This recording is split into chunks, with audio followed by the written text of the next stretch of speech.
ថ្ងៃហ្នឹងខ្ញុំមកចេះពាក្យឆ្លុះគ្នាបាន2 3ពាក្យមើលបានអត់ណត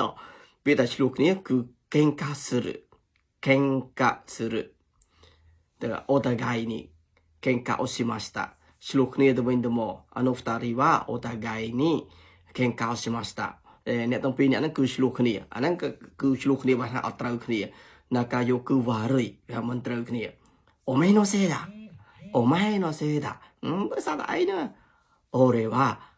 お前と喧嘩したくない俺はお前と喧嘩したくないអើយខ្ញុំមិនចង់ឆ្លុះជាមួយអ្នកឯងទេហ្នឹងគឺឆ្លុះគ្នាកូនតែ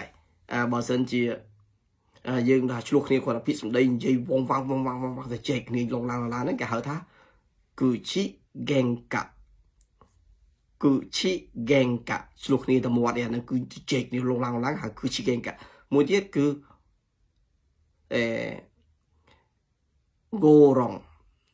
ខូរងសឺខូរងនេះណាឬខូរងនេះណាឬនោះថាឆ្លុះគ្នាដែរឆ្លុះគ្នាទៅមាត់ទៅចែកគ្នាដេញដោលគ្នាចង់អញហ្នឹងអានោះថាខូរងអញ្ចឹងទី1ខេងកាពាក្យទី1គឺកេងកាការឆ្លុះគ្នាទី2គឺគឺឈីហ្គេងកាគឺឈីហ្គេងកាស្ឬហ្នឹងគឺឈីហ្គេងកាហ្នឹងឆ្លុះគ្នាទៅមាត់ទី2ទី3គឺខូរងនេះណាឆ្លុះគ្នាដែរ